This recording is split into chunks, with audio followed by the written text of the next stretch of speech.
De abrirmos a palavra de Deus, deixa eu trazer uma palavra para você, a mesma que eu trouxe para a igreja no período da manhã, que é o seguinte: eu queria pedir a sua atenção a isso. Muitos estamos cansados dessa coisa de pandemia, cansado de máscara, cansado de tanta coisa, mas eu queria lhe fazer um apelo, que você não abaixasse a guarda. Nós estamos vivendo uma vez mais um recrudescimento dos casos de Covid, fruto de variante, daí por diante. Eu quero convidar a você que você mantenha os cuidados, não só de máscara, de distanciamento. Um dos grandes problemas nesse tempo é a aglomeração. Que você seja zeloso, primeiramente, pela sua saúde. Eu quero insistir. Nós não estamos vivendo um problema político, o problema é de saúde, e a gente precisa aprender a separar as coisas. Houve esse aumento, há pessoas na igreja que também foram tomadas, então eu quero lhe fazer esse pedido. Cuide da sua saúde, cuide da sua família, da família menor, mas também da família maior. Se você tiver com algum sintoma de gripe, de resfriado, por favor, cumpra aí o afastamento necessário. A prefeitura estabeleceu um protocolo. No caso de você estar assintomático, são 5 dias de distanciamento. Se houver os sintomas, são 10 dias. E assim você está sendo zeloso consigo e com os seus também. Amém, irmãos? Outra coisa é dar boas-vindas aqui. Eu vejo um casal ali com 2 crianças e eu adorei a maneira como, eu não sei seu nome, como você entrou na igreja. A alegria que você entrou. Como é seu nome? Ela? Sofia, você entrou tão alegre na igreja que me fez tão bem. E como é que é o nome do casal? E Patrícia. E o pequeno? Pelo jeito são parentes da Tássia, né? Irmãos em Cristo, bem-vindos, é um prazer tê-los aqui na igreja, e você que participa virtualmente com a gente deste culto, que Deus continue a abençoar a sua vida também. Vamos abrir a palavra do Senhor no Salmo de número 104, este é o Salmo deste domingo, que se celebra em toda a cristandade, o batismo do Senhor Jesus. Mas vamos tratar do que diz os versículos 31 a 35, Salmo 104. A glória do Senhor seja para sempre, exulte o Senhor por suas obras. Com só olhar para a terra, ele a faz tremer. Toca as montanhas e elas fumegam. Cantarei ao Senhor enquanto eu viver. Cantarei louvores ao meu Deus durante a minha vida. Seja-lhe agradável a minha meditação. Eu me alegrarei no Senhor. Desapareçam da terra os pecadores e já não subsistam os perversos. Bendize, ó minha alma, ao Senhor. Aleluia. Irmãos, eu não sei, você também deve estar do mesmo jeito. Eu estou cansado de notícia ruim, eu estou cansado de tristeza, eu estou cansado de ouvir falar de derrota, de morte. Eu, assim como você, a gente precisa de coisas que acendam o nosso olhar, que tragam alegria, que nos dê a oportunidade de sonhar novas realidades. E sinto que nessa minha angústia, na sua, quem sabe, é o que tem levado muitos a exageros, tentando viver a liberdade que a gente tinha antes. Porque a gente precisa disso, a gente precisa de olhar o bem, de ver o sol, de ver as melhores coisas, de esperar, de alcançar, de se alegrar. Por isso, quando eu vi esse salmo e vendo esse versículo, cantarei ao Senhor enquanto eu viver, cantarei louvores ao meu Deus durante a minha vida, é isso mesmo que eu quero para mim, isso que eu quero para a minha vida. Eu quero poder cantar, e quem canta, diz o ditado popular, seus males espantas. Mas quero dizer para você que eu tenho um problema, uma esquizofrenia que eu vivo aí há décadas. Eu não sei se eu sou um músico que sou pastor, ou se eu sou um pastor que sou músico. Eu vivo essa dicotomia, vamos assim dizer. Durante um tempo da minha vida, meu ministério foi música. Eu amo música, adoro ouvir música, adoro tocar, adoro cantar, adoro escrever, adoro fazer arranjo, adoro reger, tudo ligado à música eu gosto. Confesso para você que tem certas horas que eu não quero ouvir música, que eu não quero cantar. E lá em casa os dois meninos pegaram também esse vírus, vamos assim dizer. E lá em casa era todo dia, toda hora, o Rodrigo ou o Rafael tem alguma coisa, toca violão, toca guitarra, toca baixo, toca oboé, toca violino. E tinha certas horas que dá vontade de dizer, para, não aguento, não quero mais ouvir, eu não quero ver, não quero saber, né? E aí eu fico ouvindo, cantaria ao Senhor enquanto eu viver. Que coisa chata não parar de cantar, hein? Que coisa chata você viver assim. Há dias que eu não quero tocar, que eu não quero cantar, que eu não quero ouvir música, mas o salmista está me propondo que seja assim a minha vida. Porque muitas vezes uma coisa assim pode me soar apenas como um peso, como uma obrigação, outras vezes como um ministério na vida da igreja, às vezes pode soar como uma fuga da realidade. Eu cantar ao Senhor enquanto eu viver é fugir das necessidades e dos problemas que eu estou enfrentando. Há muitos anos atrás havia um livro de uma senhora chamada Merlin Carothers, chamado Louvor que Liberta. E esse livro era interessante, que ele convidava a gente a dizer o seguinte, você está sofrendo, louve, está doendo, louve, não está entendendo, louve, não está aguentando, louve, venceu, louve, perdeu, louve, conquistou, louve, foi derrotado, louve. E eu confesso para você que sempre tive muita dificuldade com isso, não me soa algo que seja verdadeiro e real, até o dia que eu vi esse salmo de uma maneira diferente. Porque esse salmo ele está nos convidando a aumentar a nossa amplitude de visão. Mudar a maneira que eu enxergo a vida, a percepção da vida, dos acontecimentos. A percepção de Deus, a participação de Deus na história, mais do que isso, na sua história. É perceber que o evento único de Jesus vir a esse mundo e morrer por mim e por vós e por você tem mais significado do que pura e simplesmente o símbolo no fundo de uma igreja. Esse salmo é muito bom para aqueles momentos da vida em que eu e você estamos com um olhar de avestruz. Sabe que olhar é esse? A avestruz que quando está com medo, ela corre e esconde a sua cabeça num buraco, achando que está protegendo o seu corpo, a sua vida, do medo que lhe assola. Pois esse salmo nos ajuda a entender, amplificar um pouco a nossa visão e tirá-la desse momento. E esse salmo, ele nos conduz assim. Dos versículos de 1 a 9, ele nos mostra o cuidado, a descrição. O salmista faz questão de fazer uma descrição do cuidado de Deus na criação. Por que ele fez, como ele fez, o que representa. Dos versículos 10 a 18, mostra o cuidado de Deus para com os animais, para com os homens, produzindo alimento, a água, as coisas que alegram o nosso coração. No versículo 10, ele fala que ele faz rebentar fontes, ou seja, gera água para que a gente possa ser saciado. No versículo 14, ele nos fala de crescimento de vegetais que servem de alimento para homens e para animais. No versículo 15, ele cuida de lidar com aquilo que nos dá prazer, seja através do vinho, do azeite ou do alimento. No versículo 16, ele mostra o cuidado de Deus até em oferecer morada às aves, ou seja, o cuidado e a proteção do Senhor no suprimento de necessidades. A partir do versículo 19, ele descreve nos ciclos que Deus criou, e que esses ciclos são para o nosso bem, nos mostrando e te mostrando, lhe fazendo lembrar que há ordem, que há tempo para as coisas. E ele diz lá, olha, a lua marca o tempo, o sol, ele nasce, mas ele tem o seu ocaso.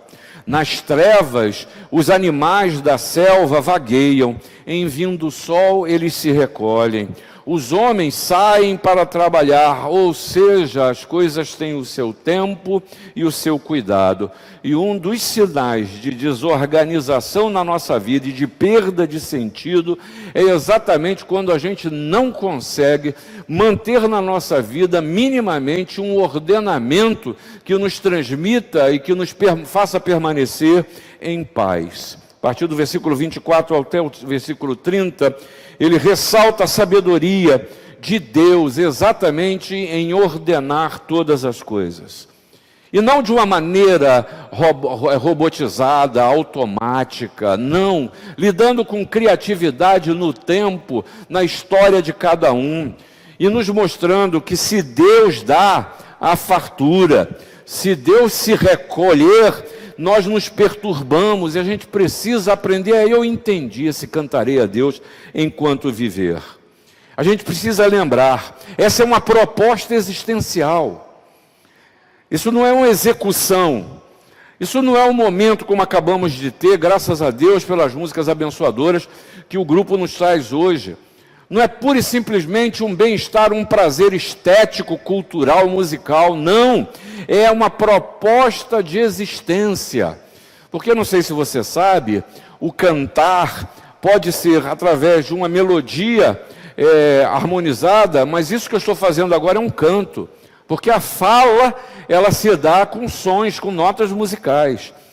E aí ele está nos lembrando que a nossa existência, ela precisa ser ordenada e ele nos dá passo para como assim ser. Cantarei ao Senhor enquanto eu viver, porque eu tenho a certeza de que Deus se preocupa comigo. Depois de falar de criação, depois de falar de sustento, eu tenho que perceber e organizar, entender e ter como proposta na minha vida saber que Deus se preocupa comigo em todo o tempo. Por isso, o meu canto é enquanto eu viver. E o versículo 32 está lhe dizendo aí exatamente isso. Com só olhar para a terra, ele a faz tremer. Toca as montanhas e elas fomegam. O Senhor está olhando para mim e olhando para você. E o salmista, no Salmo de número 33, lembra que os olhos do Senhor estão sobre os que o temem, sobre os que esperam a sua misericórdia. O escritor de Provérbios nos diz que o caminho do homem está perante os olhos do Senhor. E aí eu me lembrei daquela música de Kleber Lucas, que faz muito tempo que a gente não canta, né? Deus cuida de mim, na sombra das suas asas. Deus cuida de mim, eu amo a sua casa, eu não ando sozinho, eu não estou sozinho. Pois seis, Deus cuida de mim. Não adianta dizer, não adianta repetir, se você não assumir isso como uma proposta de existência. Porque o que acontece? Se assim não for, as questões do tempo me desestabilizam. Eu perco sentido. Mais do que perder sentido, eu perco direção. Direção. Porque a certeza de que Deus, Ele se preocupa, me mostra e me ensina a perceber que Deus continua a agir. E é interessante essa figura poética. Ele toca as montanhas e elas fumegam. Do que nós estamos falando? Nós estamos falando de vulcões. Nós estamos falando de vulcões. E o Senhor está nos ensinando que muitas vezes, exatamente, a erupção de um vulcão na minha e na sua vida está nos mostrando que o Senhor continua a agir e o louvor não precisa ser dado ao vulcão, mas o Deus que a tudo dirige. Primeiramente, talvez eu precise refletir sobre aqueles que muitas vezes eu os considero como meus inimigos. O salmista, mais uma vez, me lembra que o Senhor age por mim, por amor do teu nome, porque é grande a tua misericórdia. Quem sabe haja momentos que o fogão ele fumega, porque eu estou precisando de livramento. E eu preciso me lembrar que o anjo do Senhor, que é Jesus, se acampa ao redor dos que o temem e os livra. Eu preciso me lembrar que na caminhada que eu não sei para onde ir, que o Senhor vai à minha frente. E aí nos mostra o salmista uma vez mais, que o Senhor, ou Deus, à frente do teu povo ele vai, ao você sair. Meu irmão, tenha certeza que uma das lembranças que Deus nos dá, assim como o arco-íris é um sinal da aliança de Deus, até hoje, quando você ouviu falar de um vulcão em erupção, é uma mensagem para você. Deus está agindo. Deus está agindo. E aí eu preciso refletir sobre as coisas que eu as torno terminativas na minha vida. Você sabe o que é isso? É aquela linguagem do já acabou, do não tem jeito, do não vai dar certo, não vou conseguir, não vai ser. E a pior coisa é quando a gente age assim, trata assim e pensa assim dentro da nossa casa, dentro das nossas relações, e num certo sentido a gente mantém uma fé que é ateia, que não acredita, que prefere muito mais ver a impossibilidade e não perceber a ação de Deus. E se não a perceber, ter a coragem e a necessidade de esperar. Porque o problema não é Deus não agir, é você não ver, é você não perceber.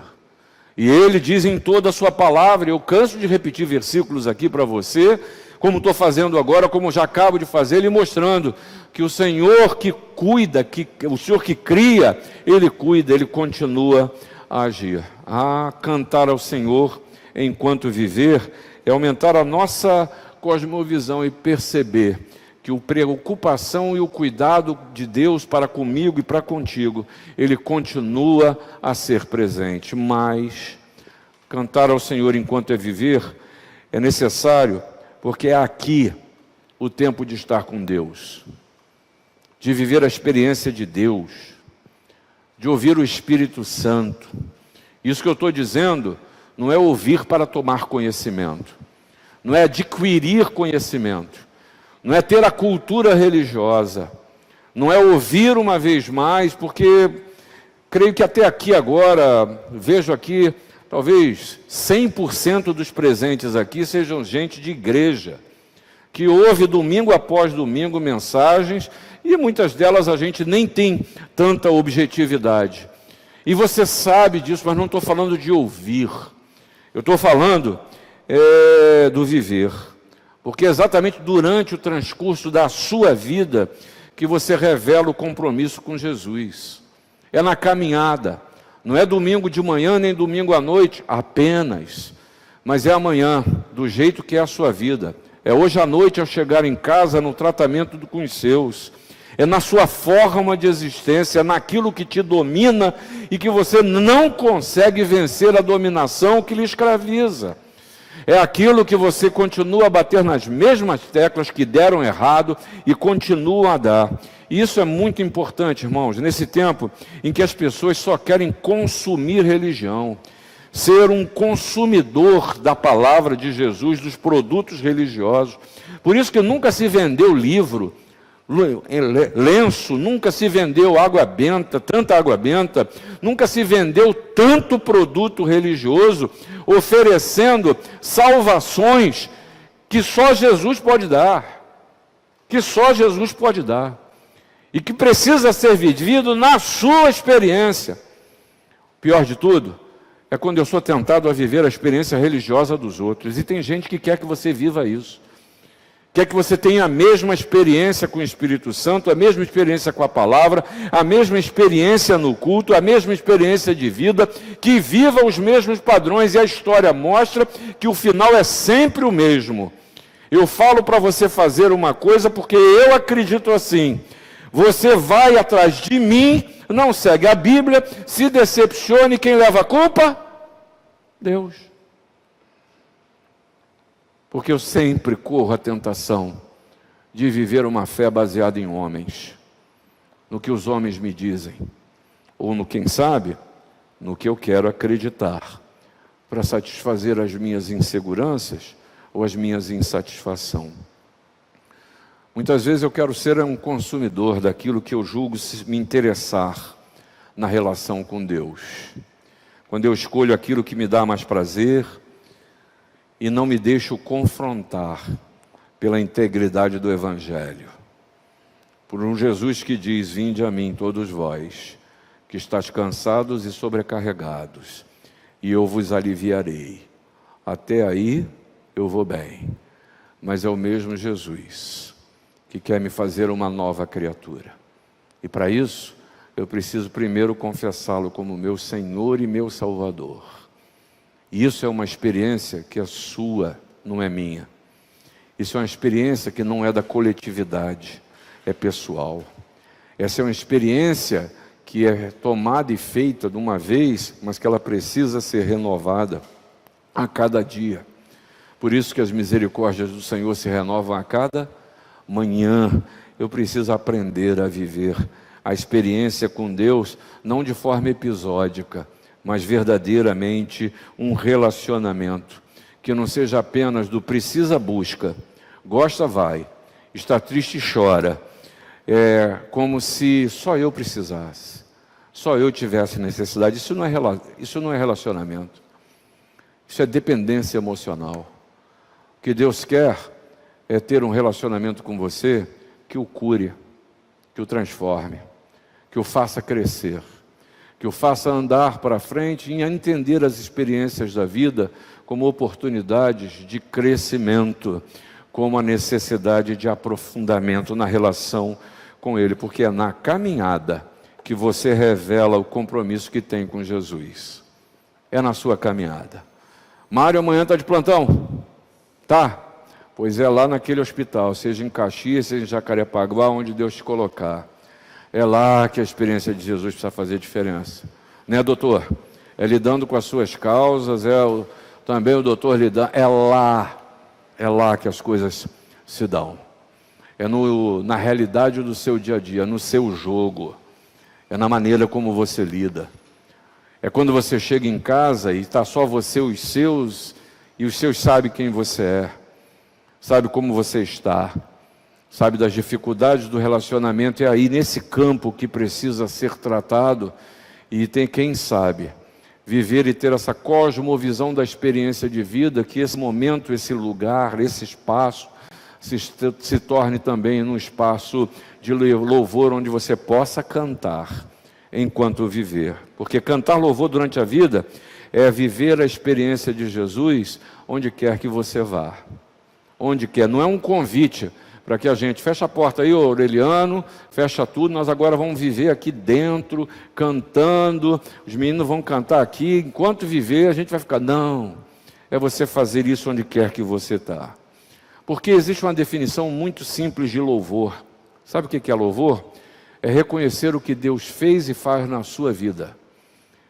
Isso, sabe o que é isso? Isso é uma maneira de encarar a vida. Porque se eu presto atenção no que Deus está fazendo, se eu fico atento à forma de Deus agir, o céu cresce e a terra diminui para mim. Ela diminui, porque eu passo a enxergar todas as coisas, inclusive as más coisas. Eu passo a enxergar as pessoas, inclusive aquelas que nos maltratam, de uma maneira diferente. Eu passo a perceber o seguinte: Senhor, o que o Senhor vai fazer disso aqui? Senhor, qual é a sua expectativa? Porque tudo e todos foram criados para a honra e glória de Deus. E a sua glória manifesta também em toda a sua criação. Então eu preciso experimentar e esperar a manifestação da glória do Senhor. Sabe? Uma coisa é eu conhecer os conceitos de religião, de fé. E outra coisa é eu viver uma experiência real com o Senhor Jesus. E esse é um problema do nosso tempo. Há muito crente, não se senta agredido pela minha palavra não. Há muito crente adestrado, realmente adestrado, pela igreja. Mas eu ouso dizer, não convertido. Há muita gente que se diz crente porque fala a mesma linguagem, vai aos mesmos lugares, mas o Evangelho não produz transformação. E não tem nessa minha palavra julgamento, tenha certeza disso. Porque uma coisa é eu dizer que Jesus salva, liberta, cura, transforma, restaura, preenche vazios, supre necessidades. E outra coisa é eu dizer, isso aconteceu comigo. Eu vivi essa experiência. Certa vez eu disse para vocês e perguntei aqui, qual é a sua última experiência com o Senhor Jesus? Eu narrei uma experiência que eu tive, não vou repetir isso aqui agora.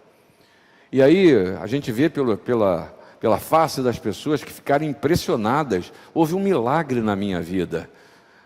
E aí a gente corre sempre o risco de dizer, olha, ele é espiritual.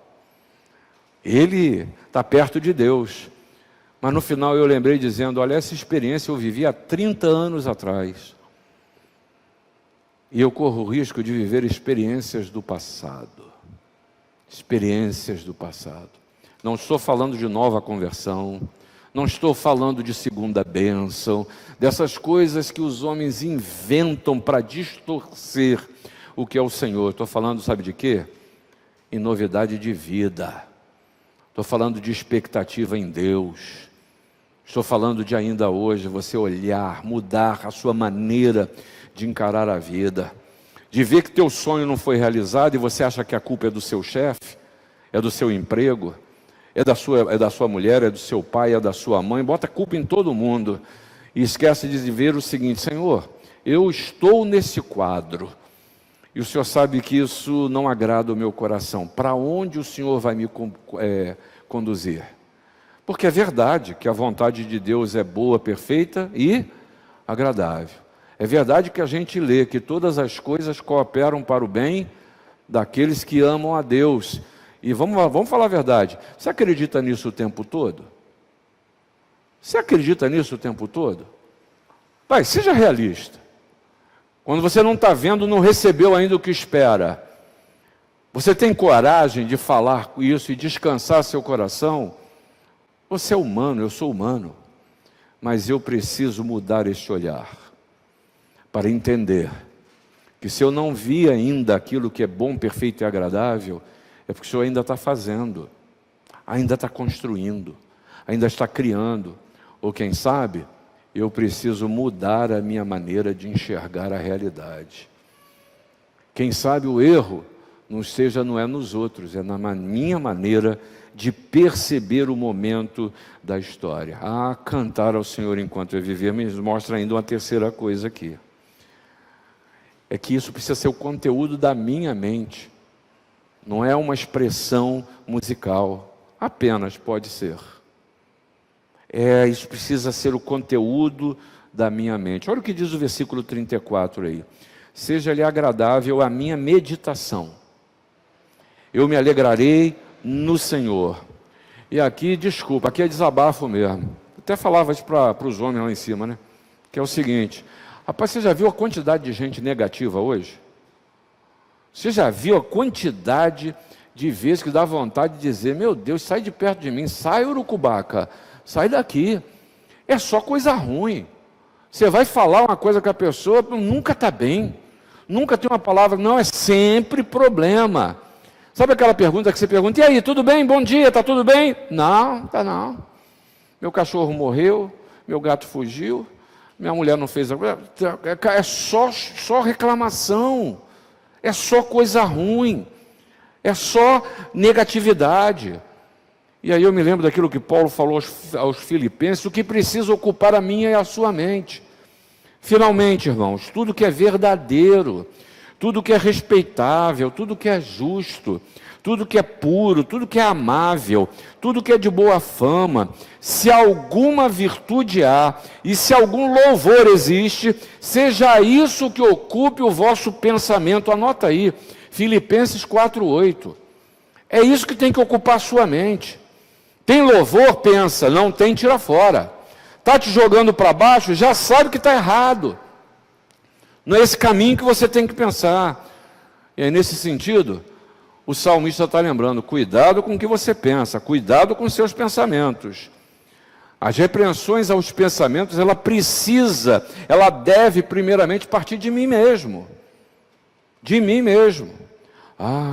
Eu tenho tido pensamentos tão lascivos. Quem está pensando? É você. Quem tem que repreender o pensamento é você. E olha, hoje, é até repetitivo dizer isso para você, há muitas pessoas que estão abrigando na sua mente pensamentos de morte, dando lugar a maus pensamentos. E cuidado, que o pior deles é aquele pensamento que se aloja, que para tirar ele é difícil. É o pensamento que julga as pessoas, que julga os outros, e faz de uma maneira tênue, de tal forma que eu não assumo que estou julgando. É apenas uma análise do contexto, mas na verdade é julgamento. Eu não posso me esquecer, como diz o salmista, que o Senhor conhece os pensamentos do homem, que são pensamentos vãos. O escritor de pensamento de Provérbio nos diz que os pensamentos do justo são retos, mas os conselhos do perverso enganam. Cuidado com aquilo que você tem ocupado a sua mente. A sua mente. Está aí um excelente diagnóstico. Estou olhando para o Mário aqui, estou falando como médico. Um exame para chegar a um diagnóstico. Se você olha para determinada realidade e só vem maus pensamentos, você tem que analisar os óculos com que você tem enxergado a existência. Porque o salmista termina por nos dizer: bendiga ao Senhor, bendize, ó minha alma, ao Senhor. Bendizer é falar bem, e esse campo, eu sei que é um campo difícil, é mais fácil os maus pensamentos, mas o Senhor nos convida para a saúde espiritual e uma saúde psicológica e emocional, que você fale e pense o bem, bendiga ao Senhor. E aí, nesse sentido, dá uma avaliada aí. São raras as pessoas que dizem que Deus é mau, que Deus me fez mal. São raras as pessoas que têm coragem de dizer: eu estou me sentindo traído, abandonado, esquecido, preterido, estou com raiva de Deus, não aguento mais essa situação, Deus não me ouve. Mas eu ouso dizer que há muitas pessoas sentindo isso. Há muita gente abandonando a igreja porque não está satisfeito com Deus, porque não está satisfeito consigo mesmo, e coloca a culpa em igrejas e em pessoas. O que esse salmo nos faz é nos tirar os olhos do momento e olhar o todo. Nos convida a não olhar o momento da vida, mas olhar o quadro como um todo. Eu quero concluir dizendo para você que o Senhor nos anima e poeticamente nos convida a cantar ao Senhor enquanto eu viver, porque você precisa ter a certeza de que o Senhor não só olha para você, se preocupa com você, mas Ele age na sua vida. É preciso que você aceite o desafio de Deus para que a sua vida seja uma canção bem entoada, porque esse é o tempo de você viver a realidade de Deus no seu dia a dia, mas também você precisa perceber que o conteúdo da sua mente determina a música que você vai cantar. E o convite do salmista para a gente é que o conteúdo seja louvor, reconhecer quem Deus é e o que Ele faz. E assim, que Deus lhe dê um tempo de vida abençoado, porque você vive experiências com o Senhor que são verdadeiras, que são atuais, que são suas, que só lhe pertencem. E por isso, você pode dar glórias a Deus. Que Deus nos abençoe. Vamos ficar de pé, porque o reverendo Diego vai nos abençoar nesse momento.